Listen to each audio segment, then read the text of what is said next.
Hello, everybody, and welcome to Week 7. We have about a month left until the playoffs start, and with that, we have a playoff clinching scenario this week. Let's waste no more time and dive right into these games. The week begins Friday night at 8 p.m. EST as the Columbus Aviators are traveling to the St. Louis Battlehawks. The Battlehawks are 4.5-point favorites in this one.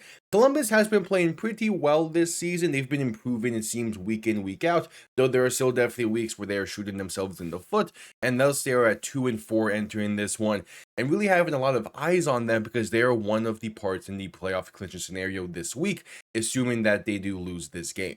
But again, they have shown improvement from week in, week out. McLennan has looked better since week 1. This team as a whole has looked a lot better since week 1. So I do still like what we've seen from them. The main issue with this week for me in terms of Columbus is that it's on the road and that it is in the toughest place to play in the league, being in the Dome at America Center. St. Louis is a fantastic team at home. They rarely lose at home, even dating back to 2 years ago when the league started, and even dating back further than that when St. Louis became a team back in 2020 for the XFL. This is just not a team that loses at home, and this is going to be another prime example of that, I believe. I do have St. Louis winning this game. And the other big factor is they're seemingly going to be figuring out the quarterback position as Luis Perez going to be getting the start for St. Louis this week. I am really excited to see what Perez can do with this offense, and especially because he's going to be thrown to Akeem Butler this week. That connection between Perez and Butler is going to be very excited to watch on Friday night, and even if it takes a bit to get going, the defense is going to have their back, especially going against this Columbus offense that on the road has not been quite the same team as what they can be at home. So all things considered, I do like the St. Louis Battlehawks to walk away with this one. The first game on Saturday, it is the Louisville Kings traveling to the DC Defenders. DC is 10-point favorites in this one, and this is where the playoff clinching scenario comes in. If DC can handle business at home and Columbus loses to St. Louis, the Defenders will be the first team to clinch a playoff spot, which I would not be surprised by at all with how they've been playing the past 5 weeks. DC is the far and away the best team in the league, and it has not really been particularly close. Again, they've scored 40 plus points in 3 of the last 5 games. They've won 5 straight. This is not a team that anyone can really stand toe to toe with right now, unless you are maybe the St. Louis Battlehawks, if you can get them in St. Louis. But it seems like that DC is going to be playing a lot of games at Audi Field the rest of the way. The Kings seemingly fell back down to earth last week after their really good victory against Dallas the week prior. So this one, I'm kind of don't have any real expectations for this game. I'm not going to waste too much time with this one. I do have the DC Defenders winning this one. I would not be shocked if they clinch that playoff spot, or more so come down to Columbus and St. Louis. Then it will DC and Louisville. Yeah, Jordan Ta'amu looking like the MVP of the league right now. This defense playing at an insane level. The entire offense playing great. It's the DC Defenders. They're going to be at home and Audi Field, a very tough place to play. Again, don't really see this being much of a contest. I have the DC Defenders winning. The night game on Saturday, it is the Dallas Renegades at 1.5 favorites traveling to the Birmingham Stallions.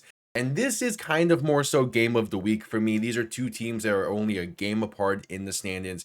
The Dallas Renegades are currently in that last playoff spot. Birmingham with a win can propel themselves back into it and really kind of turn the season around for the final month of play. But again, it's not going to be easy for either side to get this done. Dallas has lost their last 3 after a very hot 3-0 start. Birmingham had a nice win against Orlando last week on the road. Dorian Thompson-Robinson looked a lot better in that one compared to his first start with them back in week 5.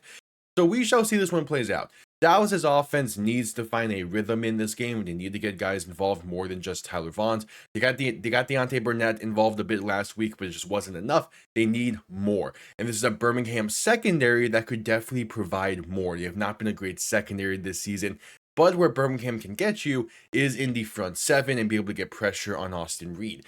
So it's going to be a very fun matchup between the Dallas offense and the Birmingham defense. On the flip side, the Birmingham offense going against the Dallas defense, that's going to still be a fun matchup to watch, but it's nowhere near going to be the story of this game, I feel.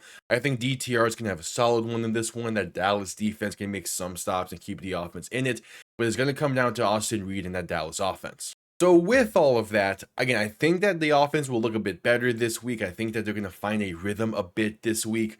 But I am going to go with the Birmingham Stallions to win this one. It kind of has been one of those teams the past few weeks where it feels like they're finding their stride at just the right time. Meanwhile, Dallas is still trying to even find their footing after this 3-game losing streak. It's going to be a good game. It's my game of the week.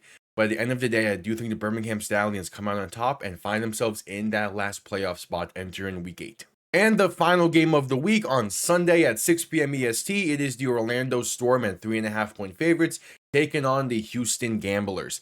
And this game, I have no real expectations for either. The Orlando Storm are on a 2-game losing skid right now, and they have looked kind of a bit rough in that losing skid. They had 3 turnovers last week against Birmingham, including some bad QB center exchanges.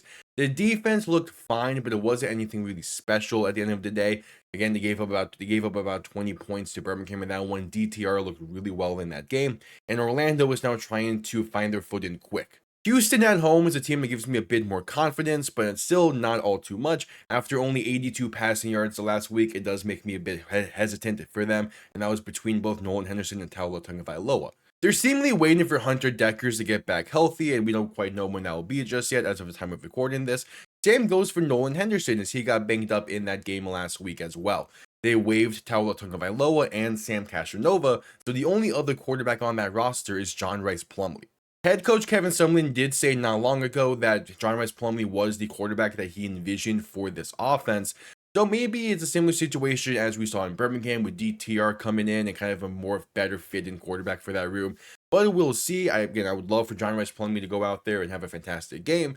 But at the same time, Hunter Dekkers still feels like the best bet that Houston has in terms of saving the season. Even with all of that, I do have the Orlando Storm winning this game. I just don't feel confident enough in Houston, and even though I do think this game will be close, because as fitting with the gambler's name, the house does have an advantage, I just think Orlando, coming off of these 2-game skid, Anthony Beck is going to have these guys ready to play on the road, and they're going to get right, especially after Jack Plummer had as good of a game as he did last week in the loss. So at the end of the day, I do have the Orlando Storm winning. There you have it, my complete thoughts on the Week 7 slate of the UFL. I'll be live throughout the weekend for all of these games, so stick around, be greatly appreciated, and I'll see you all next time. Have yourselves a damn good one. Peace.